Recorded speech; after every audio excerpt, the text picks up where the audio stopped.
everybody, and welcome to the season premiere of the Layman Rap Podcast. I am your host, Mr. 215, Irving Henderson. On today's show, Carson Wentz returns to the field as the Eagles come back home to take on the Colts after a loss in Tampa. Is he the spark this offense needs to get rolling? Or is Doug Peterson pushing the panic button and putting Wentz out there too soon?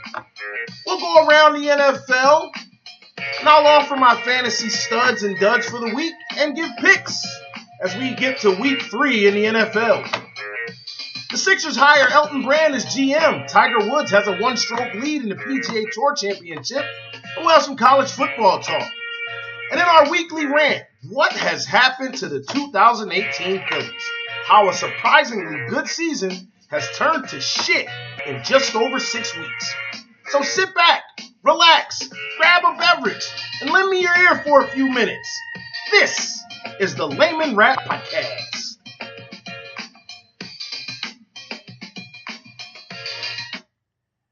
And hello to you all, wherever you are, on this last weekend of summer, as we prepare for the fall weather to hopefully hit, and the colors on the leaves will change, and the temperature should be dropping.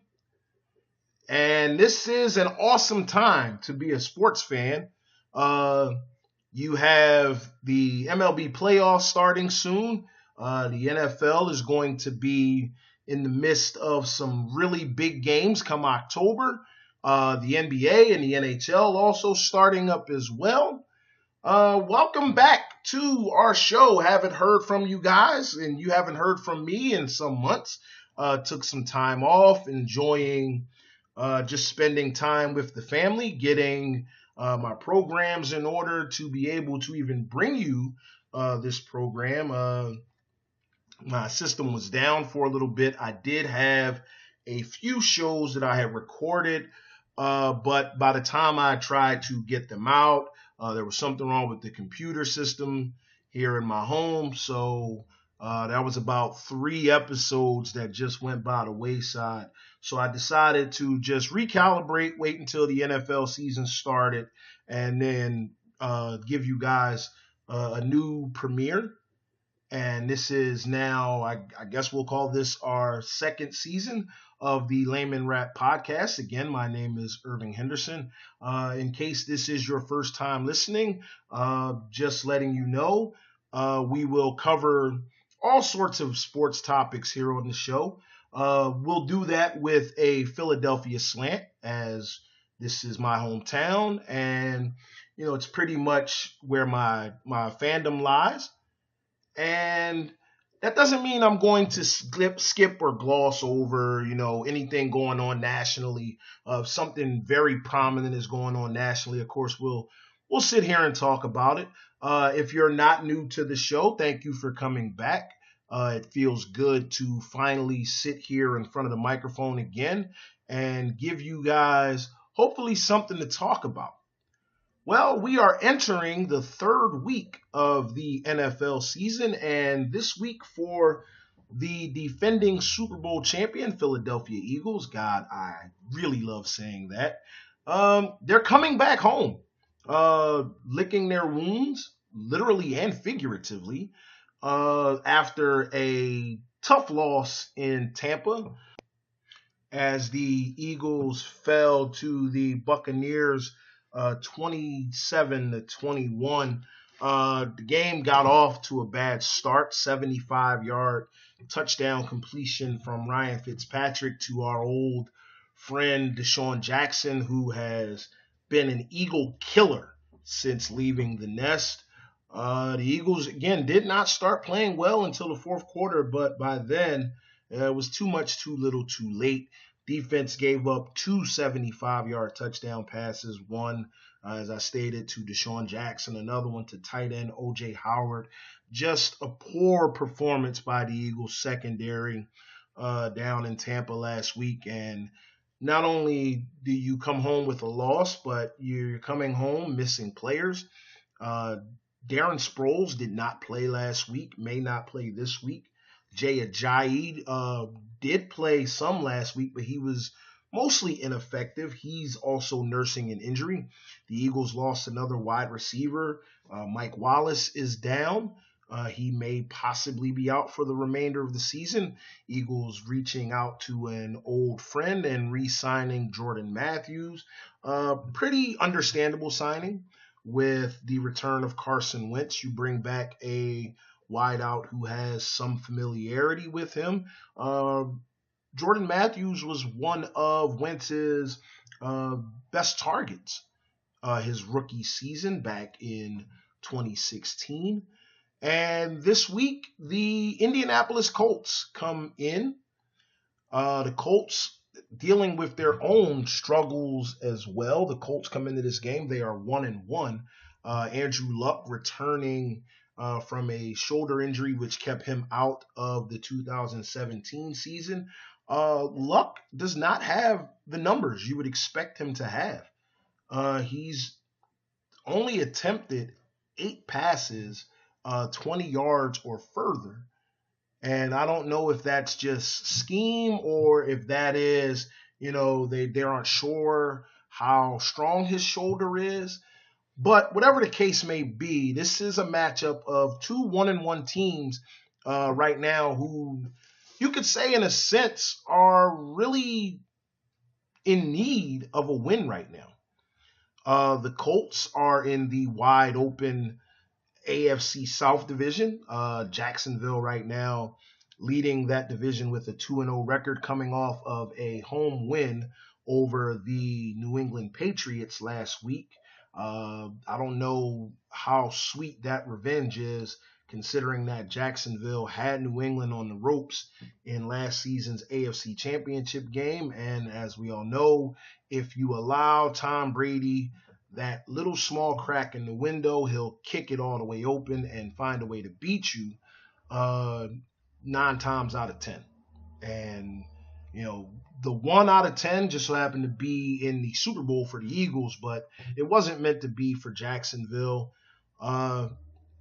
The Colts right now coming off of, let me check that again. I think the Colts are coming in off of a victory last week. If I'm not mistaken, the Colts, can't find it now. The Colts did win last week. I do know that much. So forgive me right now. Can't seem to locate the schedule from last week. If you are aware of who it was the Colts beat last week, please just drop me a line in the comments section. I don't really feel like going back and searching. So, but the Colts, again, like I said, they're coming in with a 1-1 record. Excuse me. They beat the Washington Redskins. There it is. They beat the Washington Redskins last week. If I'm not mistaken, the score was 21-9. So the Colts defense did an outstanding job shutting Washington down. And they're going to look to do the same against Philadelphia this week. It's another road game for Indianapolis as well.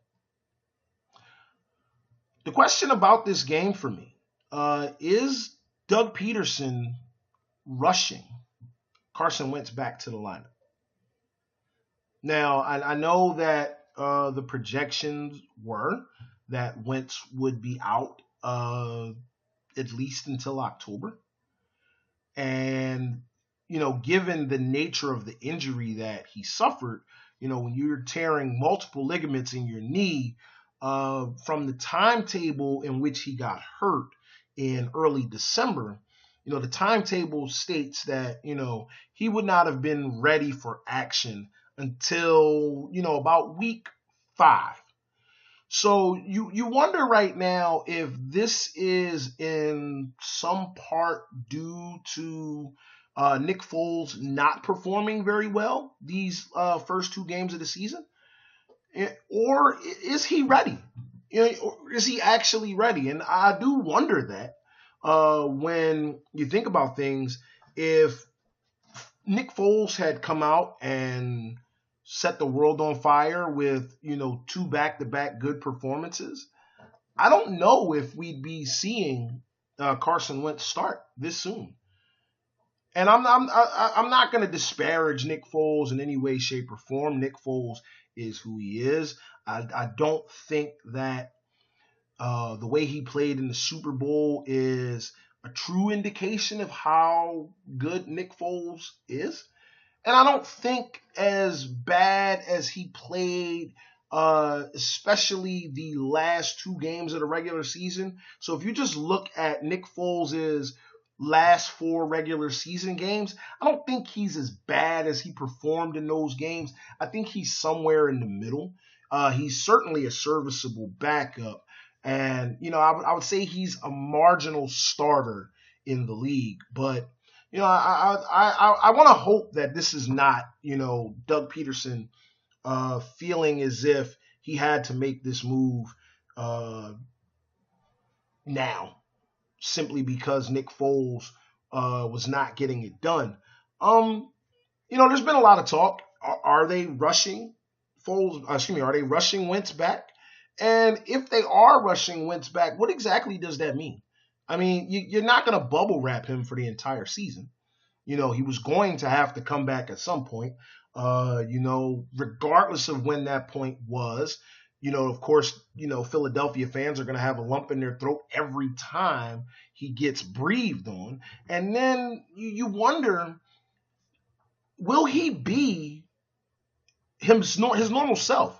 One of the aspects of Wentz's game that makes him so dynamic of a quarterback is his ability to move around the pocket and his mobility. And you got to figure, coming off of tearing two ligaments in his knee, the question of how mobile will he be? We went through this back in 1990 with Randall Cunningham missing the 91 season and coming back off of a torn ACL. Now, fortunately, and I don't mean that in a positive way, but fortunately for Randall, the injury happened week 1. So he had the entire 91 season to heal and then get to the summer, and then he actually played in preseason. We haven't seen Carson Wentz on the field since that afternoon in Los Angeles against the Rams. He did not play during the preseason at all. In fact, he is just now being cleared for contact. So we have no idea what Carson Wentz we're going to see. And I would say right now, we'll have to temper our expectations as fans. I know we're hoping that Wentz comes out and he's the same guy who was the MVP leader before he got hurt. Now, that doesn't mean that I expect him to come out and play horribly, but I certainly don't have an expectation of Wentz to play at the level he was at a season ago. There's going to be, naturally, he hasn't played in months, nearly a year. So I do agree with the assessment of Zach Ertz, who says, we can't expect him to go out there and be Superman. So, what does this mean for the Eagles as far as this game with the Colts is concerned? I do think that Wentz gives this team a better chance of winning than Nick Foles does. And we'll love Nick Foles in this town forever. Nick Foles will never buy another drink or another meal in this area for as long as he lives. He will forever be cemented in Philadelphia lore, and he is certainly a hero in this town. And he's been immortalized with you down at Lincoln Financial Field that was donated by Bud Light for the Philly play in the Super Bowl, where he caught the touchdown pass just before halftime. But I do think that, it's time. It's time to get Wentz in there. If they're saying he's ready to go, then you definitely put him in. But you just hope that this wasn't a panic move by the team. You hope that this was a calculated move, discussed by, Wentz himself, the coaching staff, the doctors. Everyone is on board with this. And if that's the case, I really expect Wentz to have a good game. I don't think he's going to have a great game. I think you're going to see the rust. It'll be interesting to see how he reacts after the first shot that he takes. Is he going to be favoring the leg? Is he going to, strap his chin strap on and, be ready to go, without any hesitation? That's the big $1 million question going into this game. So we will see come 1 o'clock Sunday afternoon. Game will be broadcast locally on Fox 29. Eagles Colts. Give me your opinion on the game. Again, leave your comments in the comment section. Your personal opinions on the game. We'll be right back, and we'll come back, and I will give you guys my predictions for winners and losers this week. And I'll give you a fantasy stud and a fantasy dud. We'll be right back with more of the Layman Rap Podcast.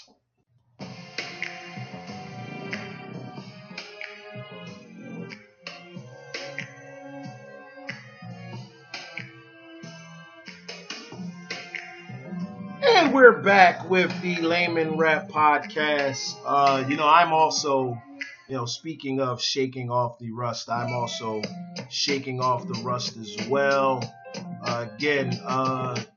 Should have had my notes right here where I could reach them. I did have some notes on the Colts game against Washington last week. I had some numbers and stats to present you guys.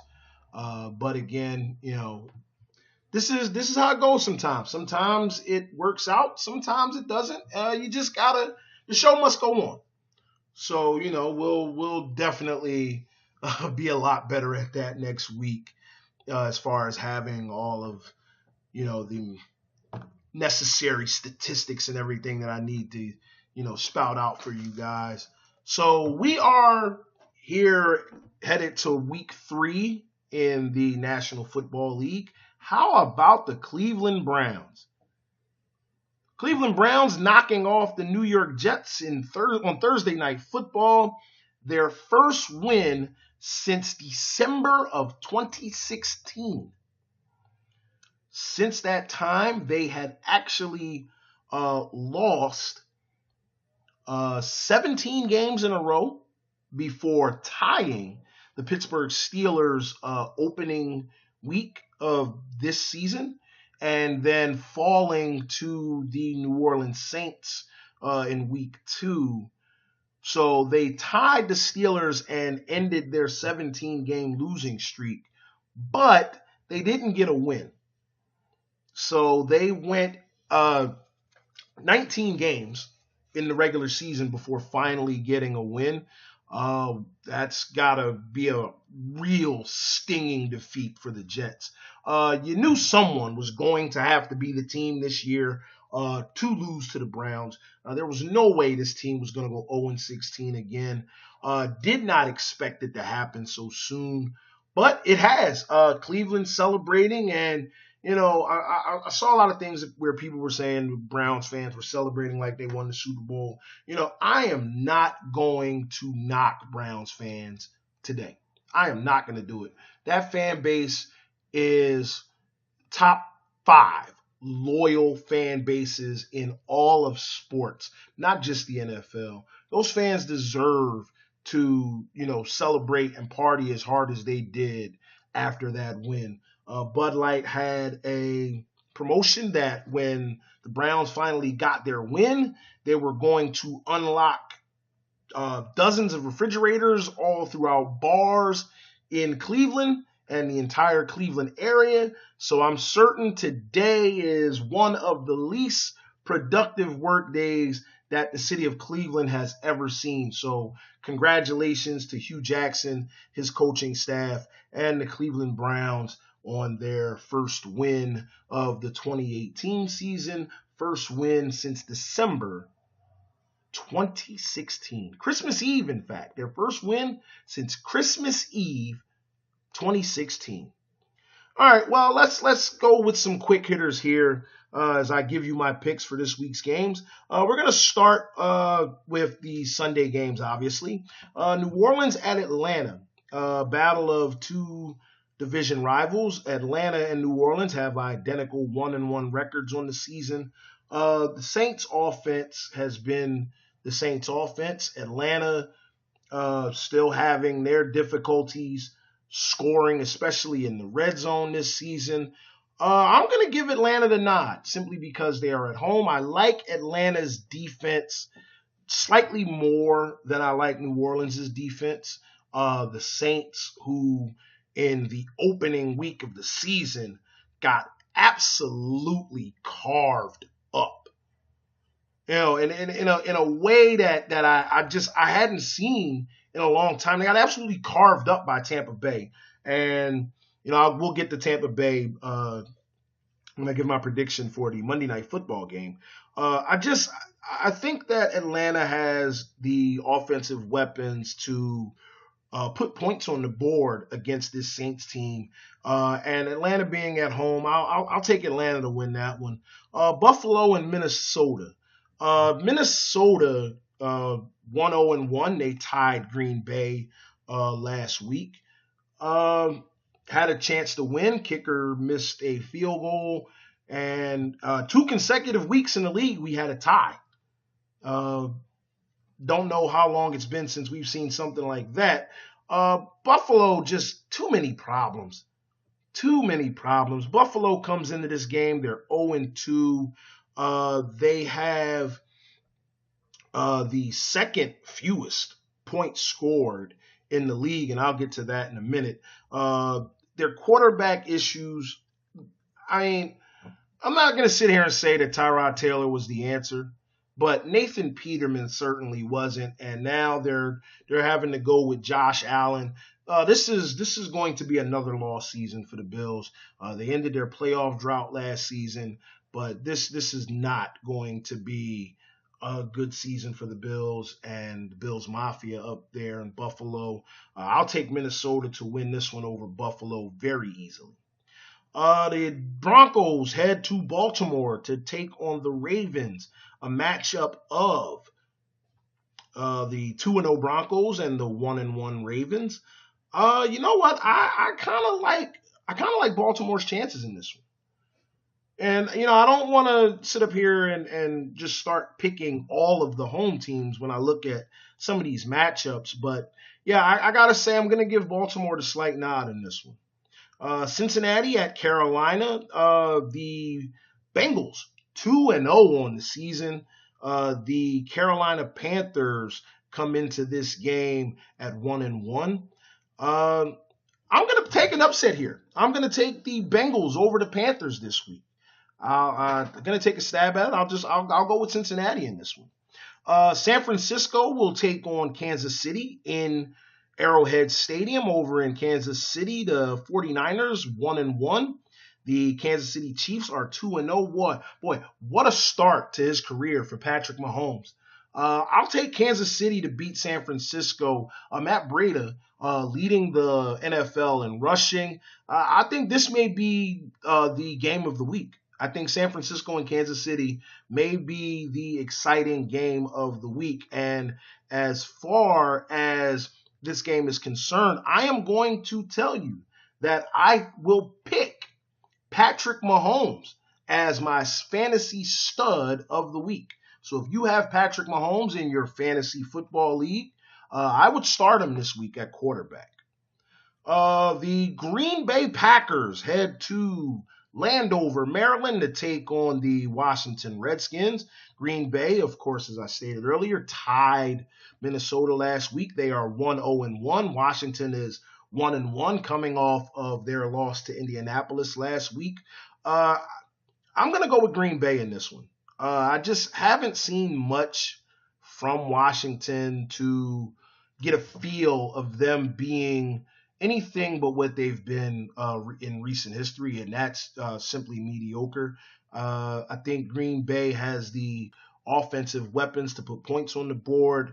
I'm not sold on Alex Smith at all.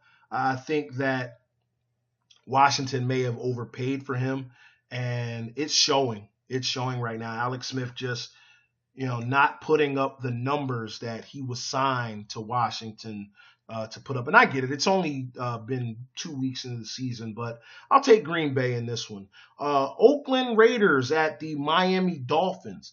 Who had the Miami Dolphins and Ryan Tannehill at 2-0? Oakland coming into this game 0-2. The Raiders have not been able to do anything defensively. Offensively, they've been stuck in a rut. They traded Khalil Mack to the Chicago Bears, and John Gruden had the audacity to say he is not getting a pass rush from his defense. Well, what do you expect? You traded one of the best pass rushers in the league to the Chicago Bears. I'm going to go with Miami in this one. I think Miami will get to 3-0, and they're going to turn some heads. They're going to turn some heads this season. It'll be interesting to see what happens when they run into New England. But as far as this game is concerned, I got Miami jumping out to a 3-0 record. The New York Giants will go to Houston and take on the Texans. The Giants 0-2. The Texans come into this game also 0-2. Someone's O must go unless we get a third straight week of a tie. Giants offensive line, putrid. Eli Manning took a ton of hits against the Dallas Cowboys last Sunday night. Houston certainly has the defensive front seven to get after Eli Manning. Saquon Barkley put up pretty good numbers, but his rushing numbers really came off of one big run. He's been boom or bust right now. He had, I think it was 14 receptions last week for 80 yards. And, the numbers, because of the receptions, of course they're going to be higher. It was a lot of swing out passes, a lot of, check downs by Eli Manning. I'll take the Houston Texans in this one. The Giants right now are just in complete shambles. They needed offensive line help, didn't get it. Eli Manning right now appears to be on his last legs, and he's getting smacked around. So yeah, that's a recipe for disaster going on with the Giants right now. The Tennessee Titans take on the Jacksonville Jaguars in Jacksonville, Tennessee, coming into this game 1-1. Jacksonville 2-0. I like Jacksonville to roll Tennessee in this one. Jacksonville's confidence is at a high, especially coming off of beating the defending AFC champion New England Patriots. Don't be fooled. This could be a trap game, but I do like Jacksonville to roll in this one. And I'll conclude the 1 o'clock games. The Colts coming to Philadelphia to take on the Eagles. This game will be close. This game will be very close, but I'll take the Eagles to pull it off. I think their defense is going to get at Andrew Luck. I expect the secondary to play a lot better. I don't expect this to be a rout. I think Indianapolis is going to give the Eagles a run for their money for the entire game, but I like the Eagles to pull this one out. The battle for Los Angeles as we get to the late games on Sunday afternoon as the Chargers take on the Rams. Rams coming in 2-0, Chargers 1-1. The Chargers were the sexy pick and a lot of predictions to represent the AFC in the Super Bowl. I don't get it. I don't see it. And I like the Rams in this one. The Rams are showing that they are well-deserved of their status as being considered the favorites to come out of the NFC this year. My fantasy dud is going to come from this game, and I'm going to take Phillip Rivers as my fantasy dud for this week. If you have Phillip Rivers, this may be a pretty good time to sit him down. The Chicago Bears taking on the Arizona Cardinals. The Bears coming into this game 1-1. The Cardinals 0-2. The Cardinals have scored 6 points this season. 6 in 2 games. And they've given up 58. Bears roll in this game. I think the Bears are going to maul the Cardinals in this one. The Bears, of course, their lone loss was to the Green Bay Packers on opening night. They had Aaron Rodgers and the Packers bottled up, let them off the hook. Aaron Rodgers, bad man, and he showed it, and the Bears ended up with a loss.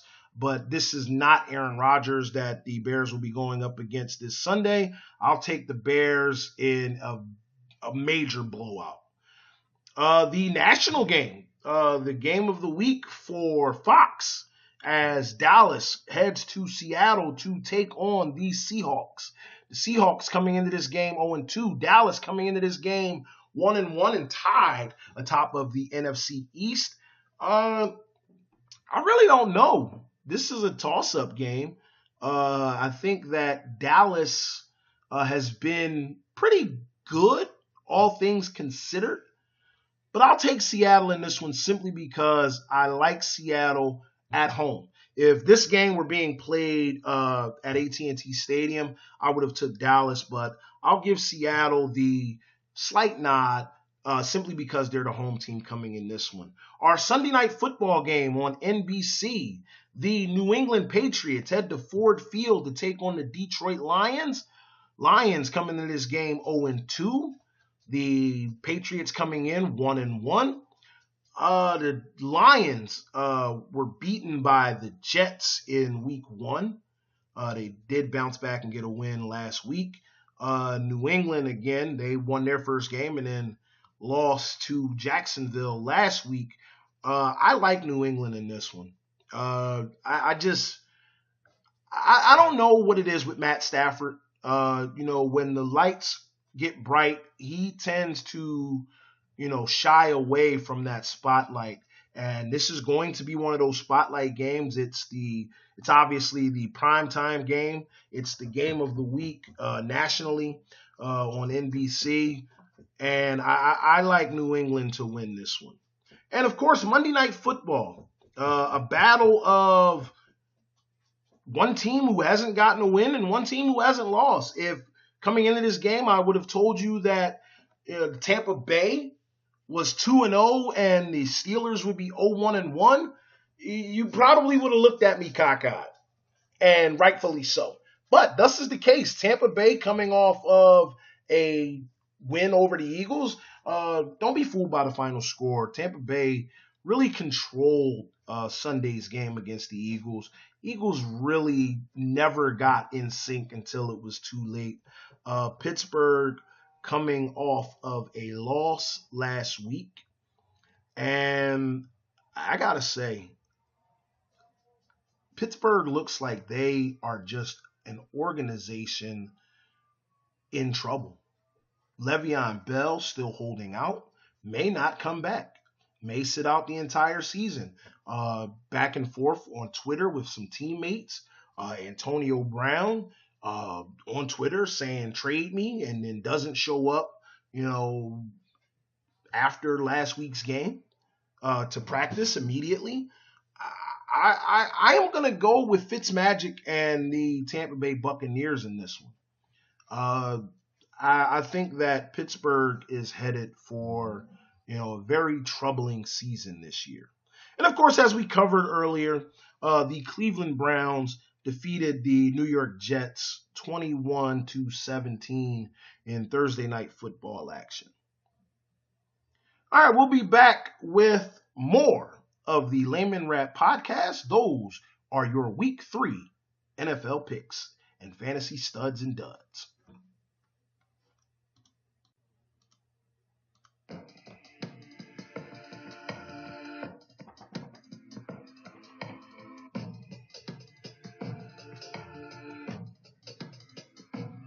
All right, we are back with the Layman Rap Podcast. Going going to go over some quick hitters here, just in some things going on around the sports world. And we will start in South Philadelphia. The Philadelphia 76ers naming Elton Brand as their new general manager. I got to say, this wasn't much of a shock to me. I thought that when the Sixers began their process and Elton Brand was one of the first to be interviewed, I figured the job was his to lose. He's a guy who's been in the system with the team. He's been around these players. There's a lot of talk about, is he a puppet for the ownership? What kind of decision making will he really be allowed to make? And I think the organization is going to let Elton Brand make whatever decisions he sees fit. There will be, a collective. They're going to sit down and talk collectively about what moves should be made. But at the end of the day, he's going to have final say over what players come in. And then, one of the arguments I heard, oh, well, he can't fire Brett Brown. Well, so be it. So be it. That's not his job to worry about. His job is to worry about what players will come in and play for this team. If the ownership decides that they're ready to move on from Brett Brown, then let ownership make that decision. Let Elton Brand deal with, signing players that are free agents and the draft and things of that nature. I say, give him a chance. Give him a chance. And of course, if things don't go right, yeah, of course, he'll be fired. And that's with any situation. If they had hired anyone, I think the Sixers wanted to go with someone, again, they felt as though it was necessary to have a person in place who was willing to be a part of a collective. That doesn't mean that the collective has to have, a uniform decision. If he has thoughts to the outside of what the collection wants to do, they're going to have to give him the space to do his job.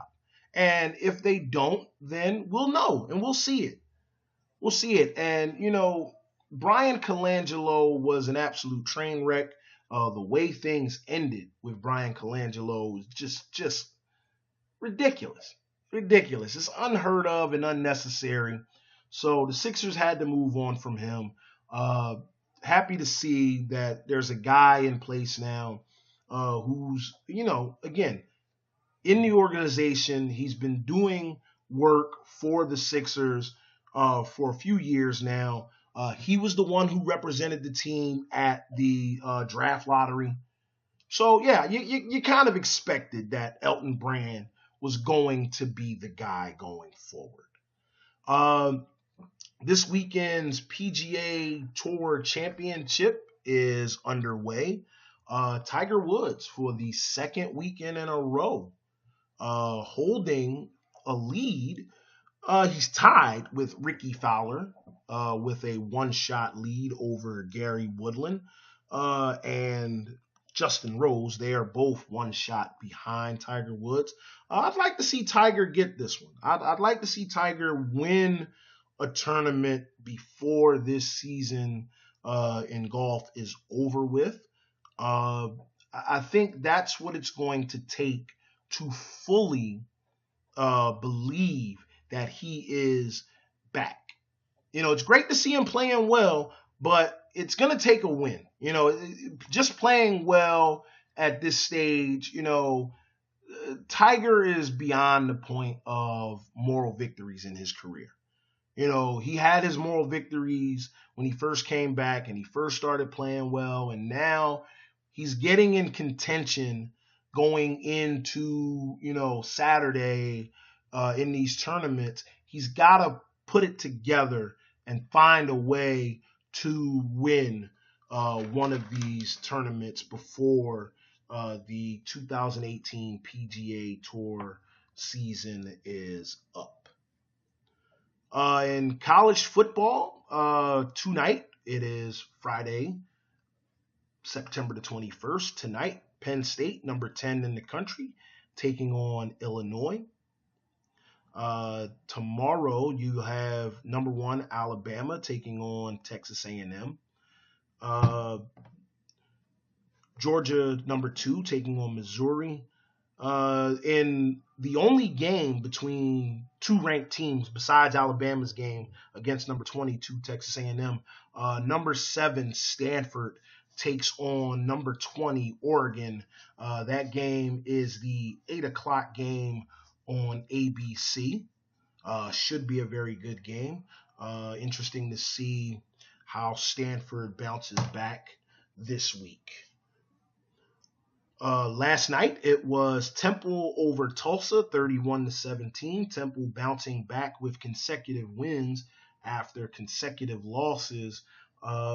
Their 2 losses take them out of contention for possibly being one of the representatives in the other 6 conferences as far as a major bowl, but they can still put themselves in play to win the American Conference Championship. They have been in 2 American Conference Championship games, winning 1, losing to Houston and defeating Navy. Last year, they just barely made bowl eligibility, beating Tulsa, of all teams, to become bowl eligible, and then winning in the Gasparilla Bowl. I have no idea what that is. I have no idea what that means, but Temple won the Gasparilla Bowl last season. If you have HBO and you missed last weekend's mega fight between Canelo Alvarez and Gennady Golovkin, HBO will be showing a replay of that fight on Saturday night. I did not see it. I heard it was just as controversial as their first fight as far as the judges. I'll have to see for myself and give you guys my opinion on the fight in next week's show. Other news, there was talk that Floyd Mayweather was going to fight Manny Pacquiao before this year was up. Those talks have now officially shifted to possibly being a fight in 2019, maybe May of 2019. Floyd Mayweather is discussing having a tune-up fight in Tokyo, Japan in January of next year. I don't know what you need a tune-up fight for, Floyd. I don't. I really don't. I don't know what you need a tune-up fight for. You're one of the best fighters of all time. I think this is at a point where, it's not gonna do anything but pad his record. I don't think he did much work against Conor McGregor. He never really had a chance of even being threatened by Conor McGregor. I thought that their fight was a little bit of a farce. So I do see why he'd want to take a tune-up fight, but I don't know why he doesn't just go ahead, fight Pacquiao again. I don't see myself buying that fight. I don't. If you're going to buy the fight, I'll gladly show up to wherever you are to watch it. As far as me paying $100 to see a fight I already saw and was bored by, that's not going to happen. All right, we're going to close the show out with our weekly rant on the 2018 Phillies. Once again, you are listening to the Layman Rap Podcast.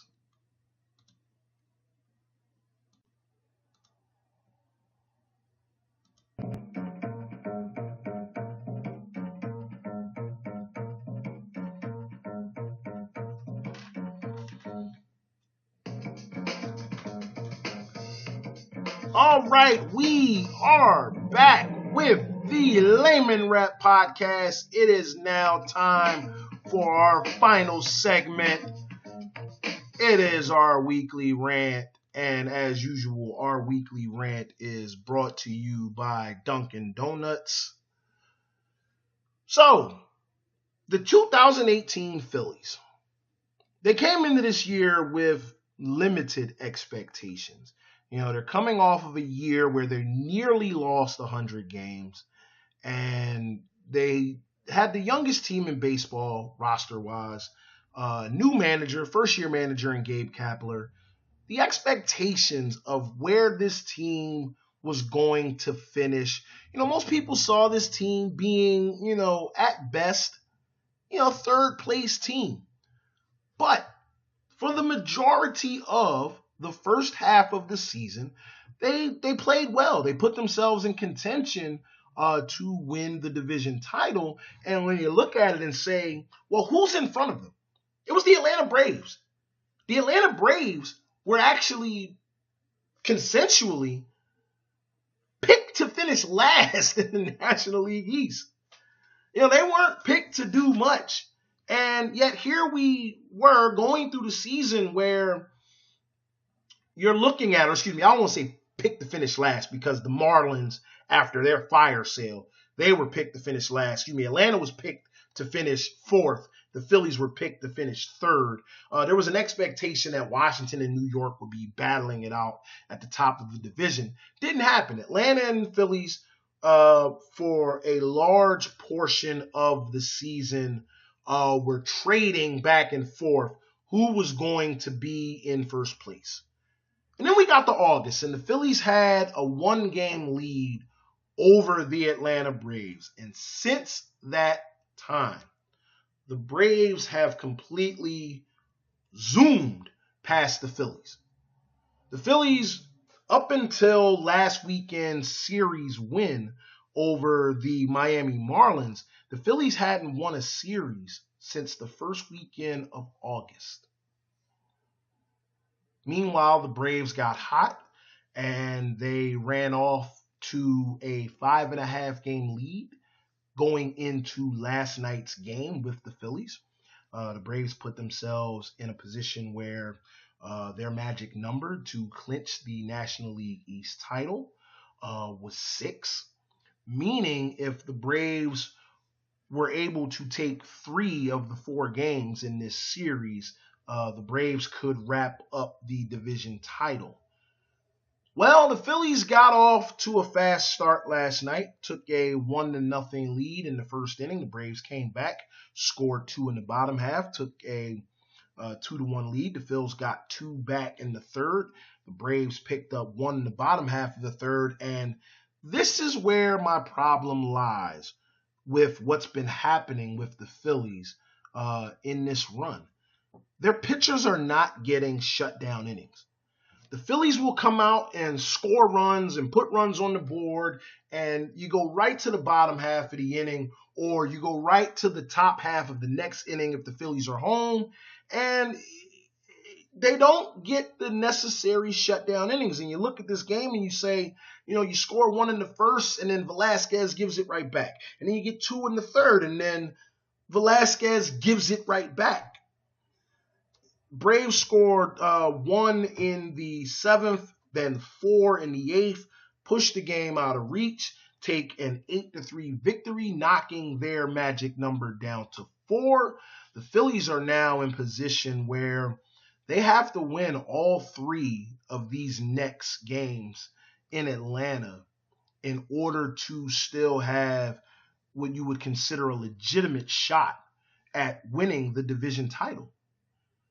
If they split and they come into their 4-game series heading to Colorado, a team also fighting to get into the playoffs, a split does them no good, because a split means the Phillies pretty much would have to win all of their last 7 remaining games. And even in doing so, they would have to hope that New York beat Atlanta to keep their magic number from shrinking, because a split essentially knocks Atlanta's magic number down to 2. So if that number gets knocked down to 2, if Atlanta takes the series against New York, or the Phillies lose twice against Colorado, it's over. Now, they're 5 games behind St. Louis for that final spot, and St. Louis did not play yesterday, so they are still Well, that loss took them to 5 games back. They were 4.5 games back going into the ninth. So the Phillies' playoff hopes are dwindling, and it took 6 weeks for the air to not seep out of the balloon, but for the balloon to absolutely positively burst. There was a point where the fan base was excited. They were generating higher attendance numbers during the summer. Fans were coming out to watch this team, and just like that, it's done. I understand that, we as fans, we want to put a lot on the manager. And don't get me wrong, I am not exonerating Gabe Kapler under no circumstances. You are not going to hear me be a Gabe Kapler apologist.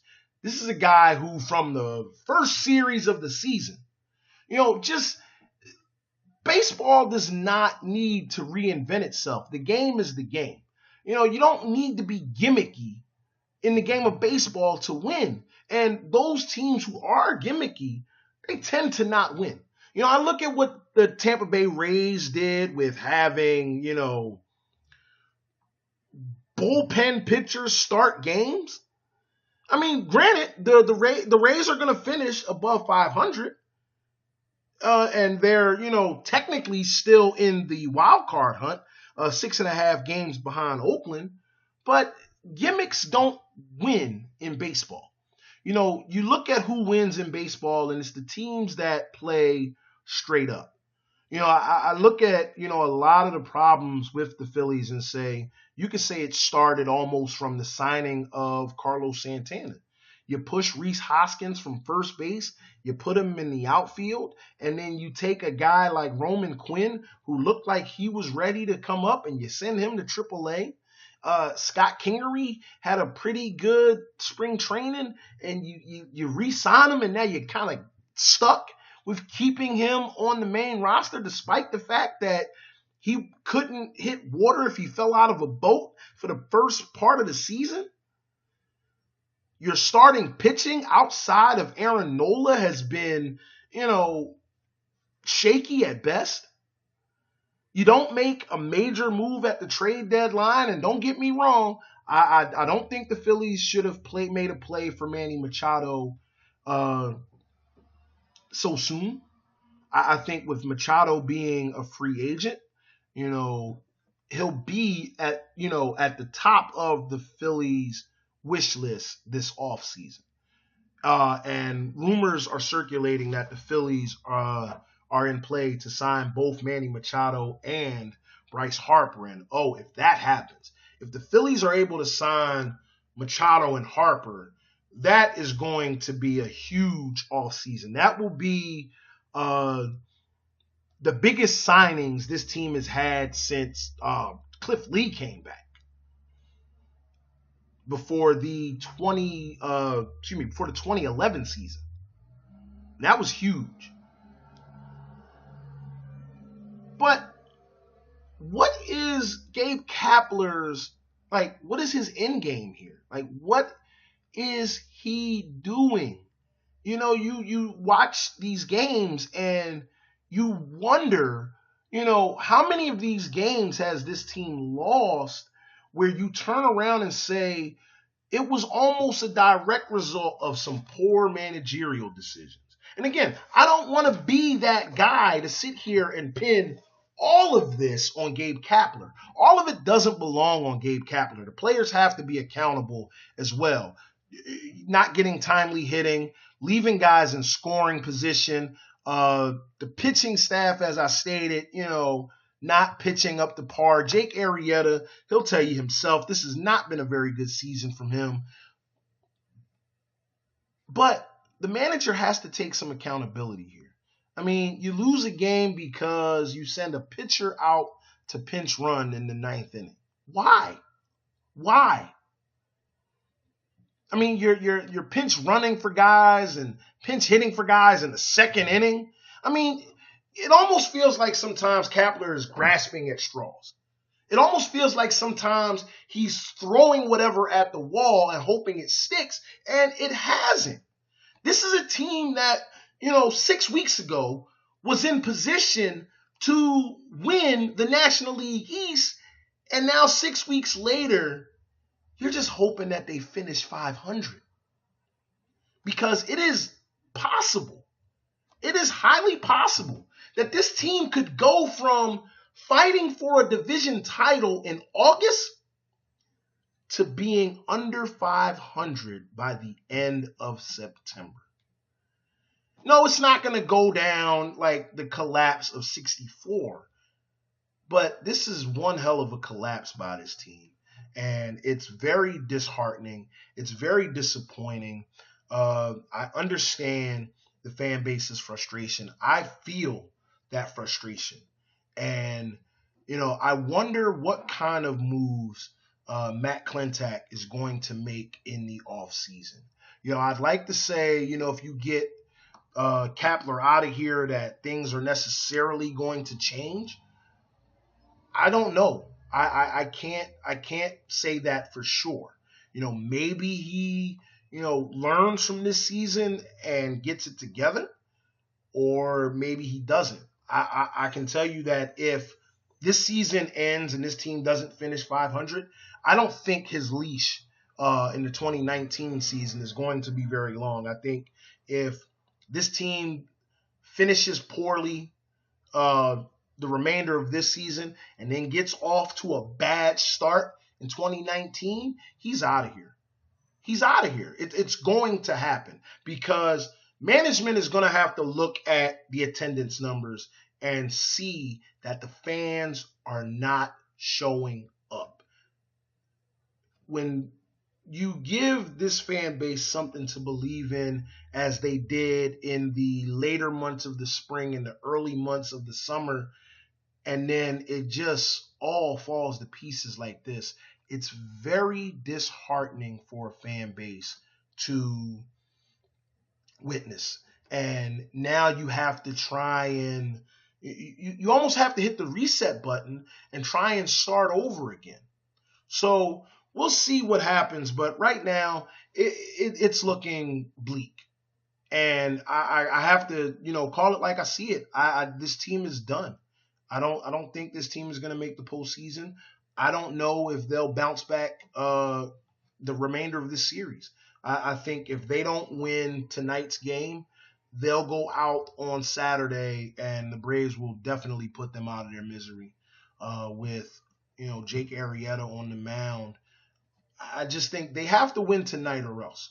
If they don't win tonight, it's over, period. If they don't win tonight's game, it's over. So we'll know by about 10:30 where exactly the rest of this 2018 Phillies season is going.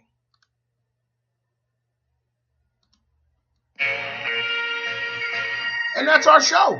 That's it. I want to thank you for listening for the last, nearly an hour. It was good talking to you guys. I missed you. Once again, thank you for the love and support. You have been listening to the Layman Rap Podcast. I'll be back next week to talk about, whatever's going on. Recap the Eagles. Talk about where the Phillies are when I get with you next week. And anything else going on in the sports world that caught my eye. This is Mr. 215 Irving Henderson signing off, thanking you once again for lending me your ear for a few minutes. This was the Layman Rap Podcast.